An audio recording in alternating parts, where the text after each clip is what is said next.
안녕하세요. 저는 김정훈이라고 합니다. 올해 71살이 된 전직 중학교 교사입니다. 36년이라는 시간을 교단에서 보냈지만 지금은 제 인생의 또 다른 챕터를 써내려가는 중입니다. 물론 그 챕터가 제가 예상했던 것과는 전혀 다른 방향으로 흘러가고 있지만요.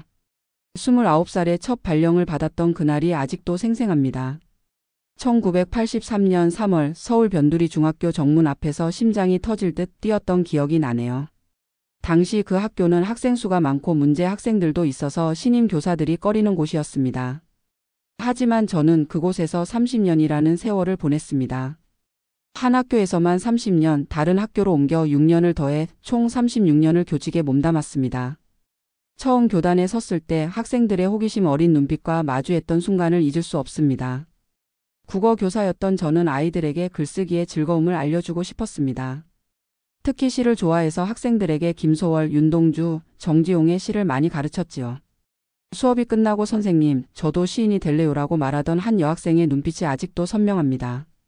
하지만 학교에 모든 열정을 쏟다 보니 정작 가족에게는 소홀했습니다. 아내는 혼자서 아이들을 키웠습니다.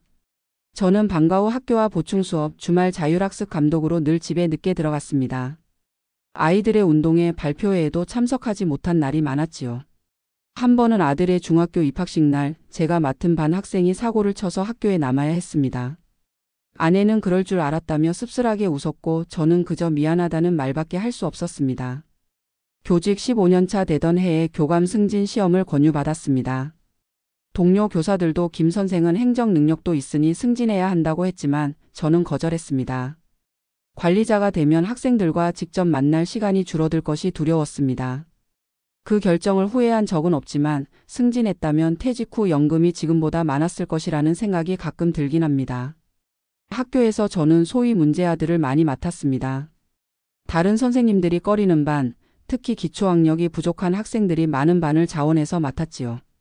2003년에는 특히 기억에 남는 학생이 있었습니다. 김민수라는 학생인데 중학교 3학년이었지만 초등학교 4학년 수준의 읽기 능력을 가지고 있었습니다. 부모님은 맞벌이로 바쁘셨고 민수는 학습장애가 있었지만 적절한 도움을 받지 못하고 있었습니다. 저는 1년 동안 점심시간마다 민수와 함께 책을 읽었습니다.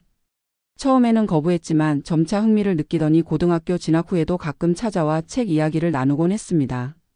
지금 그 학생은 동네 작은 서점을 운영하고 있습니다. 퇴직식 날 민수가 보내온 편지를 읽으며 많이 울었습니다. 교직 생활 중에 가장 보람찼던 순간은 문학 동아리를 지도했을 때입니다. 글마루라는 이름의 이 동아리는 학생들이 직접 문예지를 만들고 시화전을 열었습니다. 16년 동안 이 동아리를 이끌면서 졸업생들 중 여러 명이 실제로 작가, 시인의 길을 걷게 되었습니다. 제자 중 한 명인 박지원 군은 지금 유명한 소설가가 되어 있습니다. 그 아이가 첫 소설집을 출간했을 때 감사의 글에 제 이름을 적어둔 것을 보고 정말 가슴이 뭉클했습니다. 하지만 시간이 흐르면서 교육 환경은 많이 변했습니다. 스마트폰이 등장하고 학생들의 집중력은 점점 떨어졌습니다. 입시 위주의 교육이 강화되면서 문학의 아름다움을 가르치는 일이 점점 어려워졌습니다. 마지막 10년간은 정말 힘들었습니다. 학부모들의 민원은 늘어났고 행정 업무는 갈수록 복잡해졌습니다. 동료 교사들과 함께 밤늦게까지 남아 서류 작업을 하는 날이 많아졌습니다. 그래도 저는 마지막까지 열정을 잃지 않으려 노력했습니다. 65살 정년퇴직을 앞두고 마지막 학급의 담임을 맡았을 때 특별한 프로젝트를 시작했습니다. 내 인생의 한 문장이라는 제목으로 학생들에게 자신의 인생을 한 문장으로 표현하게 했지요. 그리고 졸업할 때 그 문장들을 모아 작은 책으로 만들어 주었습니다. 아이들은 제게도 한 문장을 요청했고 저는 오랜 고민 끝에 이렇게 썼습니다. 나는 아이들의 눈빛에서 미래를 보았다. 2018년 2월 28일 정년퇴직식 날이었습니다.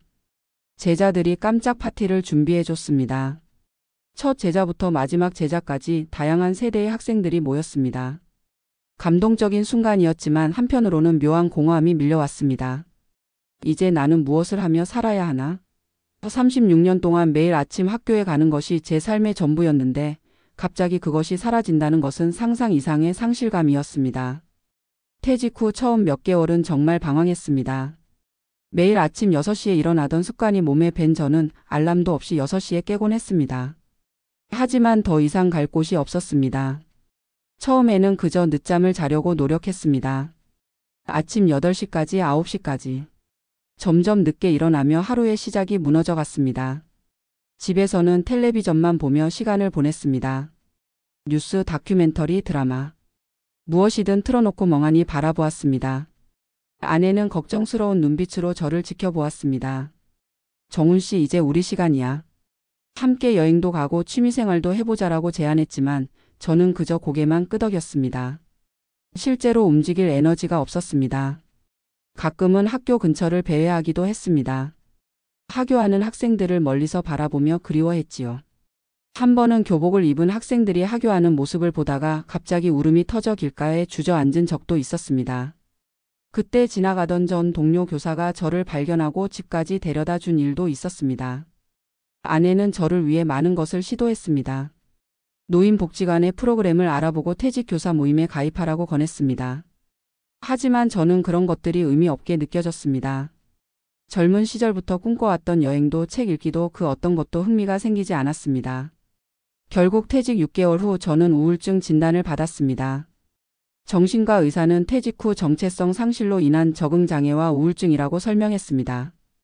약을 복용하기 시작했고 상담 치료도 받았습니다. 하지만 약을 먹어도 공허함은 채워지지 않았습니다. 퇴직 1년 즈음 아내의 친구분 댁에 초대받아 식사를 하러 갔습니다. 그 자리에서 만난 또 다른 퇴직 교사는 저와 달리 활기찼습니다.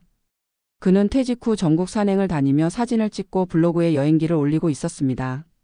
그의 이야기를 듣고 있자니 부러움과 함께 자책감이 밀려왔습니다. 나도 할 수 있는 일이 있을 텐데 라는 생각이 들었습니다. 그날 이후 조금씩 변화를 시도했습니다. 매일 아침 집 근처 공원을 한 바퀴 돌기 시작했고 도서관에서 책을 빌려 읽었습니다. 퇴직 교사들의 모임에도 참석해 보았지만 여전히 무언가 채워지지 않는 느낌이었습니다. 그러던 중 퇴직 13개월 후인 2019년 3월부터 몸에 이상이 생겼습니다. 갑자기 체중이 빠지기 시작했습니다. 한 달 만에 7kg이 빠졌고 밥맛이 없어졌습니다. 소화가 잘 안 되고 등 쪽으로 통증이 심해졌습니다. 처음에는 스트레스 때문이라고 생각했습니다. 하지만 증상이 점점 심해지자 아내가 병원에 가보자고 강력히 권했습니다. 병원에서 기본 검사를 받았을 때 의사는 제 피부와 눈이 노랗게 변한 것을 발견했습니다. 황달 증상이었습니다. 의사는 즉시 상급 병원으로 가볼 것을 권했고 대학병원에서 MRI와 PT스캔 그리고 조직 검사를 받았습니다. 2019년 4월 15일 그날은 제 인생을 완전히 바꿔놓은 날이었습니다. 담당 의사는 조용히 말했습니다. 김정훈 선생님, 췌장암 3기입니다. 이미 주변 림프절로 전이가 시작되었습니다. 그 순간 머릿속이 하얘졌습니다. 췌장암은 암의 왕이라 불릴 정도로 예후가 좋지 않다는 것을 알고 있었습니다. 의사는 계속해서 말했습니다.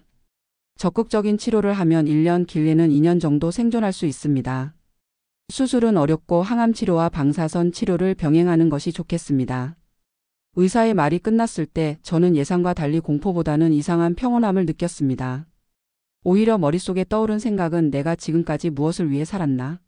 라는 회의감이었습니다. 36년간 학생들을 위해 모든 것을 바쳤지만 정작 나 자신과 가족을 위한 시간은 거의 없었다는 깨달음이 찾아왔습니다. 진단 결과를 들은 후 집으로 돌아오는 차 안에서 아내는 저의 손을 꼭 잡고 울었습니다. 우리 이제 뭐해요? 정훈 씨 없이 어떻게 살아요? 그 말을 들으며 저는 오히려 아내를 위로했습니다. 괜찮아요. 우리 남은 시간 잘 보내면 돼요. 밖으로 말은 그렇게 했지만 속으로는 남은 시간이 얼마나 될까 하는 생각에 가슴이 무너져 내렸습니다. 그날 밤 잠을 이루지 못하고 거실에 앉아 있는데 문득 책장에 꽂혀있던 오래된 일기장이 눈에 들어왔습니다. 교직 첫 해부터 쓰기 시작한 교사 일기였습니다. 무작정 첫 페이지를 펼쳤습니다. 1983년 3월 2일. 오늘부터 나는 교사다. 첫 수업에서 떨리는 목소리로 자기소개를 했다. 학생들의 눈빛이 나를 교사로 만들어 주었다. 이 아이들을 위해 최선을 다하리라. 그 글을 읽으며 저는 제 인생의 방향성을 다시 한번 생각하게 되었습니다. 교사로서의 삶은 분명 가치 있었습니다. 하지만 이제는 교사 김정훈이 아닌 사람 김정훈으로 살아갈 시간이 필요했습니다. 그리고 그 시간이 얼마 남지 않았다는 것을 알았기에 더욱 소중하게 느껴졌습니다. 다음 날 아침 저는 일찍 일어나 아내에게 제안했습니다. 우리 버킷리스트를 만들어 보는 게 어때요? 내가 정말 하고 싶었던 것들, 우리가 함께 하고 싶었던 것들을 적어보자고요. 아내는 놀란 눈빛을 감추지 못했지만 곧 밝게 웃으며 종이와 펜을 가져왔습니다. 항암 치료는 5월 초에 시작되었습니다. 첫 항암 치료는 생각보다 훨씬 고통스러웠습니다. 항암제가 주입되는 동안 온몸이 얼어붙는 느낌이었고 치료 후에는 극심한 구토와 무기력함이 찾아왔습니다. 머리카락도 빠지기 시작했습니다. 하지만 저는 병실에서 보내는 시간 동안에도 제 버킷리스트를 생각했습니다. 아내와 함께 만든 버킷리스트는 생각보다 소박했습니다. 제주 올레길 완주하기, 기타 배워서 아내에게 노래 들려주기, 자서전 쓰기, 첫사랑 찾아보기, 가족여행으로 오키나와 다녀오기. 이 중에서 가장 먼저 시작한 것은 기타 배우기였습니다. 20대 때부터 늘 배우고 싶었지만 시간이 없다는 핑계로 미뤄왔던 일이었습니다. 집 근처 문화센터에서 어르신 대상 기타 강좌가 있다는 것을 알게 되었고 항암 치료 일정에 맞춰 등록했습니다. 첫 수업 날 저는 다른 수강생들에게 제 상황을 솔직하게 말했습니다. 저는 췌장암 환자입니다. 항암 치료 중이라 체력이 좋지 않고 수업을 빠질 때도 있을 거예요. 하지만 정말 기타를 배우고 싶습니다. 강사 선생님은 특별히 신경 써주셨고 다른 수강생들도 많은 응원을 해주었습니다. 기타를 배우는 일은 생각보다 어려웠습니다. 71살의 뻣뻣한 손가락으로 코드를 잡는 것은 큰 도전이었습니다. 더군다나 항암 치료로 인한 말초신경병증 때문에 손가락이 저리고 감각이 둔해진 상태였습니다.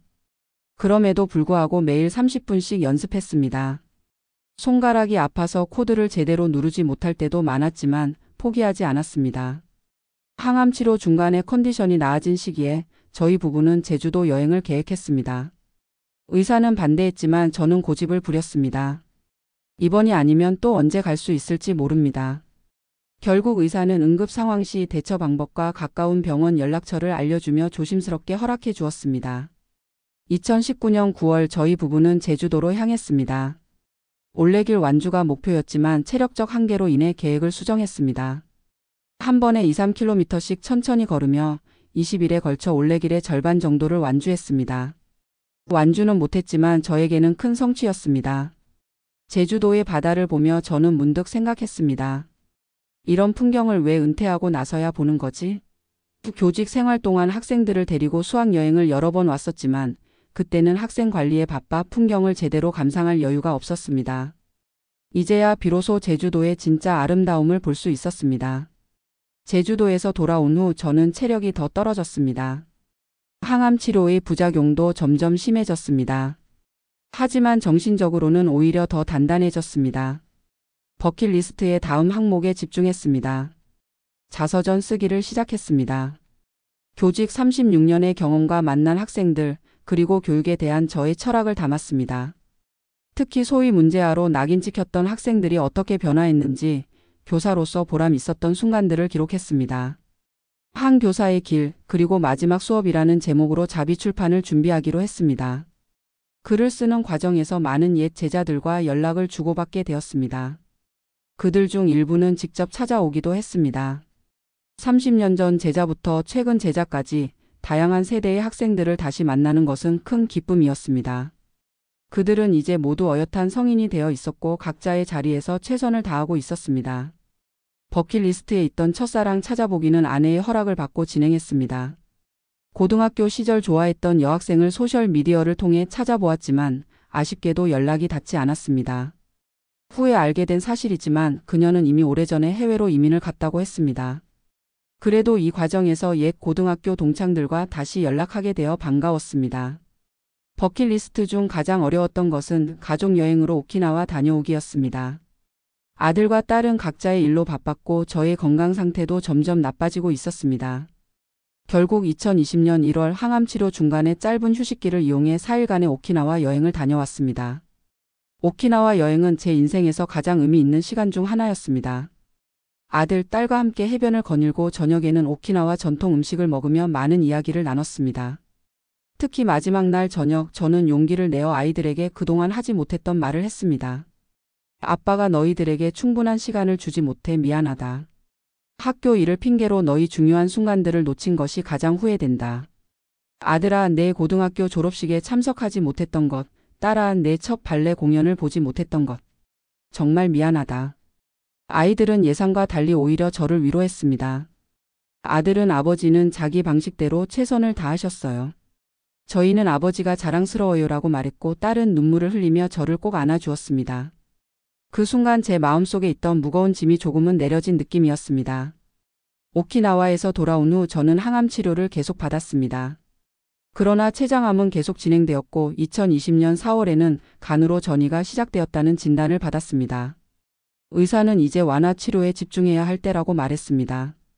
그럼에도 불구하고 저는 남은 버킷리스트를 완성하기 위해 노력했습니다. 특히 기타 연주는 포기하지 않았습니다. 6개월의 연습 끝에 2020년 5월 아내의 68번째 생일에 브람스의 자장가를 연주해 드렸습니다. 완벽한 연주는 아니었지만 아내의 눈물 어린 미소는 평생 잊지 못할 장면이 되었습니다. 암 진단 이후 저의 일상은 완전히 바뀌었습니다. 매일 아침 일기를 쓰는 것으로 하루를 시작합니다.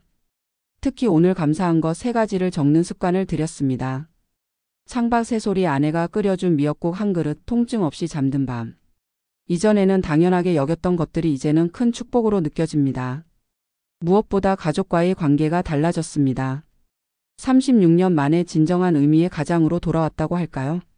그동안 제가 얼마나 학교에만 충실했는지, 가족에게는 얼마나 부족했는지 깨달았습니다. 우리 딸 지연이가 중학교 2학년 때 발레 발표회가 있었는데 저는 학교 입시 설명회 때문에 참석하지 못했습니다. 당시 딸은 괜찮아요, 아빠라고 했지만 그때 그 아이의 눈빛에 담긴 실망감을 잊을 수 없습니다. 지금 생각해보면 그 발표회에 가는 것이 얼마나 중요했는지 알 수 있는데 말이죠. 얼마 전에는 딸에게 36년간 쓴 교사 일기를 함께 읽자고 제안했습니다. 처음에는 멋쩍어 하더니 점차 흥미를 느끼며 매일 밤 1시간씩 함께 일기를 읽었습니다. 그 과정에서 딸은 아빠가 이렇게 학생들을 사랑했다는 걸 몰랐어요 라고 말했습니다. 일기장에는 제가 담임했던 반의 모든 학생들 이름과 그들의 특징, 꿈, 성장 과정이 상세히 기록되어 있었거든요. 딸은 이런 섬세함을 우리 가족에게도 보여주셨다면 좋았을 텐데라고 덧붙였는데 그 말이 가슴에 깊이 와닿았습니다. 아들 민석이와의 관계도 많이 회복되었습니다. 대기업에 다니는 아들은 바쁜 와중에도 주말마다 저희 집에 들러 함께 시간을 보냅니다. 특히 제가 좋아하는 바둑을 두면서 많은 이야기를 나눕니다. 얼마 전에는 입사 10년 차 승진 소식을 전해왔는데 그때 아들이 한 말이 기억에 남습니다. 아버지처럼 꾸준히 한 길을 가다 보니 여기까지 왔네요. 저는 그 말을 듣고 마음 한켠이 따뜻해졌습니다. 아내 미영이와는 더 깊은 대화를 나누게 되었습니다. 36년 결혼 생활 동안 우리는 생활 파트너였지만 서로의 내면을 깊이 들여다보는 시간은 많지 않았습니다. 암 진단 후 우리는 매일 밤 잠들기 전 서로에게 하루 중 가장 행복했던 순간과 가장 힘들었던 순간을 이야기하는 습관을 들였습니다. 그러다 보니 지금까지 몰랐던 아내의 많은 면을 알게 되었습니다. 특히 놀라웠던 것은 아내가 오랫동안 수필을 써왔다는 사실이었습니다. 제가 학교에 있는 동안 그녀는 조용히 자신만의 세계를 만들어가고 있었던 거죠. 소박하지만 아름다운 그녀의 글을 읽으며 제가 얼마나 그녀를 모르고 살았는지 깨달았습니다. 이제는 매주 함께 근처 카페에 가서 서로의 글을 읽어주는 시간을 갖습니다. 아내는 제 자서전에 들어갈 일부 내용을 교정해 주기도 하고 저는 아내의 수필에 의견을 내기도 합니다. 서울 변두리에 있는 우리 아파트 서재에서 자서전 집필을 계속하고 있습니다. 창밖으로 보이는 은행나무가 벌써 노랗게 물들었습니다. 8월부터 시작한 자서전은 이제 절반 이상 완성되었습니다. 한 교사의 길, 그리고 마지막 수업이라는 제목으로 교직 생활 36년을 담았습니다. 특히 많은 부분을 문제아들과의 만남에 할애했습니다. 그들 중 많은 수가 지금은 훌륭한 사회인이 되어 있습니다. 자서전을 쓰면서 많은 옛 일들이 떠올랐습니다. 1997년 IMF 외환위기 때 갑자기 학부모 실직이 늘면서 급식비를 내지 못하는 아이들이 생겼습니다. 당시 저는 동료 교사들과 함께 사랑의 밥그릇 캠페인을 시작했습니다. 월급의 일부를 모아 어려운 가정의 아이들 급식비를 지원했지요. 그 캠페인은 3년간 계속되었고 총 57명의 학생들에게 도움을 줄 수 있었습니다. 또한 2002년부터 8년간 진행했던 책 읽는 교실 프로젝트도 기억에 남습니다. 매주 월요일 아침 첫 수업은 독서 시간으로 정하고 학생들과 함께 책을 읽었습니다. 처음에는 관심 없어 하던 아이들도 점차 책의 재미에 빠져들었습니다. 그중 한 학생은 훗날 문학상을 받는 작가가 되었지요. 집필하는 과정에서 가장 어려웠던 부분은 제 실패담을 솔직하게 적는 것이었습니다. 2005년 학교폭력으로 고통받던 한 학생을 보호하지 못했던 일이 있었습니다. 당시 여러 신호가 있었음에도 바쁘다는 핑계로 제대로 살피지 못했고 결국 그 학생은 자퇴를 하고 말았습니다. 10년이 지난 후에야 그 학생을 우연히 만났는데 다행히 검정고시를 통해 대학에 진학해 잘 지내고 있었습니다. 그 학생은 저를 원망하지 않았지만 제 마음속에는 여전히 큰 후회로 남아 있습니다. 자서전에는 그런 아픈 기억들도 솔직히 담았습니다. 완벽한 교사가 아닌 실수도 하고 성장해 온 한 인간으로서의 모습을 보여주고 싶었습니다. 이 책의 인쇄는 모두 제가 오랫동안 근무했던 학교의 장학금으로 기부할 계획입니다. 김정훈 장학금이라는 이름으로 경제적으로 어려움에 처한 아이들에게 작은 도움이 되었으면 합니다. 항암 치료는 계속되고 있습니다. 처음보다는 부작용에 적응하게 되었지만 여전히 힘든 날들이 많습니다. 특히 식욕 부진과 피로감이 심해지고 있습니다. 작년 9월에 67kg이었던 체중이 이제는 53kg까지 줄었습니다. 거울 속 마른 모습이 때로는 낯설게 느껴집니다. 통증도 점점 심해지고 있습니다. 밤에 특히 허리와 복부 통증이 심해져 수면제 없이는 잠들기 어려울 때가 많습니다. 의사는 통증 조절을 위해 모르핀 패치를 처방해 주었습니다. 처음에는 마약성 진통제를 사용하는 것에 거부감이 있었지만 극심한 통증 앞에서는 어쩔 수 없었습니다. 그럼에도 불구하고 남은 버킷리스트를 완성하기 위해 노력하고 있습니다. 특히 자서전 출판은 꼭 이루고 싶은 목표입니다. 다행히 지역 출판사와 연결되어 내년 3월 출판을 목표로 진행 중입니다. 책 표지 디자인은 제 옛 제자 중 그래픽 디자이너가 된 친구가 무료로 해주겠다고 제안해 주었습니다. 시간이 갈수록 죽음에 대한 생각이 좀 더 구체적으로 다가옵니다. 처음에는 두려움이 컸지만 지금은 담담하게 받아들이게 되었습니다. 가끔은 제 장례식을 상상하기도 합니다. 거창한 행사보다는 가족과 가까운 지인들만 모인 소박한 자리였으면 합니다. 장례식에서 함께 부르면 좋을 노래도 정해 두었습니다. 윤도현의 희망의 끈이라는 곡입니다. 이 노래를 들을 때마다 가슴 한켠이 뭉클해집니다. 얼마 전에는 공증 변호사를 찾아가 유언장을 작성했습니다. 서울 외곽에 있는 30평 아파트와 예금 1억 5천만 원, 그리고 교직원 연금은 모두 아내에게 상속되도록 했습니다. 특별한 재산은 없지만 아내가 남은 생을 편안하게 보낼 수 있기를 바랍니다. 또한 장기 기증 의사도 밝혔습니다. 비록 췌장암 환자라 많은 장기가 기증되기 어렵지만 각막이라도 누군가에게 도움이 되기를 바랍니다. 무엇보다 감사한 것은 제 건강 상태를 알고도 여전히 곁을 지켜주는 모든 사람들입니다. 아내는 매일 아침 저를 위해 죽을 끓이고 약을 챙겨줍니다. 아들과 딸은 번갈아가며 주말에 찾아와 함께 시간을 보냅니다.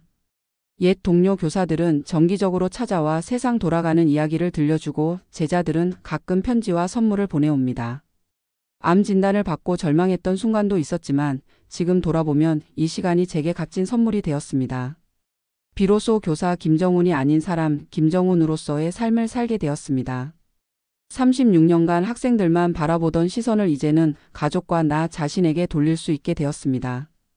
가끔 학교 근처를 지나갈 때면 교실 창문에 비친 학생들의 모습을 바라봅니다. 그리움이 밀려오지만 이제는 미련이 남지 않습니다. 제가 할 수 있는 최선을 다했고 그 시간은 분명 의미 있었습니다. 이제는 제 앞에 놓인 또 다른 삶의 여정에 집중하고 싶습니다. 오늘 아침에도 저는 일어나자마자 창문을 열었습니다. 밤사이 내린 비로 세상이 씻긴 듯 맑았습니다. 마당의 핀 국화꽃에서는 가을 향기가 물씬 풍겼고 동네 고양이는 담장 위에서 여유롭게 햇볕을 쬐고 있었습니다. 문득 이 평범한 일상이 얼마나 특별한지 깨달았습니다.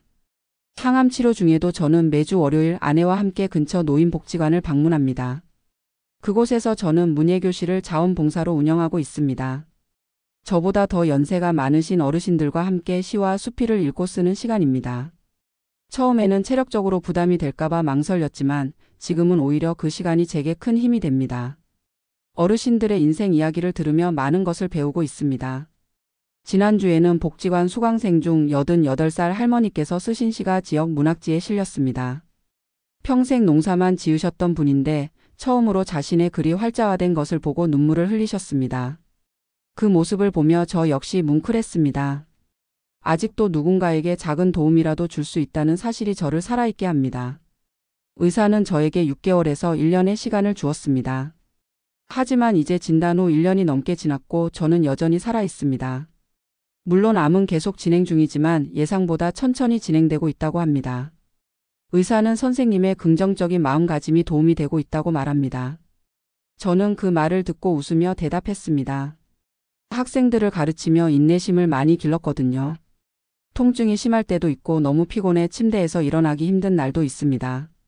그럴 때면 아내는 조용히 제 옆에 앉아 손을 잡아줍니다. 말없이 함께 있어주는 것만으로도 큰 위로가 됩니다. 36년 동안 학교에 매여 살며 미처 깨닫지 못했던 아내의 사랑을 이제야 제대로 느끼고 있습니다. 인생은 참 아이러니합니다. 제가 가장 행복한 순간을 느끼는 것이 가장 힘든 시기라니요. 이제 나는 김 선생님이 아닌 김정훈으로서의 삶을 비로소 살고 있습니다. 남은 시간이 얼마든 이제는 후회 없이 떠날 수 있을 것 같습니다. 죽음이 가까워질수록 삶은 더 선명해진다는 말을 요즘 매일 실감하고 있습니다. 오늘도 저는 창밖을 바라보며 깊은 숨을 들이마십니다. 맑은 하늘 바람에 흔들리는 나뭇잎 안의 따뜻한 미소. 이 모든 것들이 얼마나 소중한지 이제야 알게 되었습니다. 남은 시간이 얼마나 될지는 모르지만 매 순간을 감사함으로 살아가려 합니다. 지금 이 순간이 제게는 영혼과도 같습니다.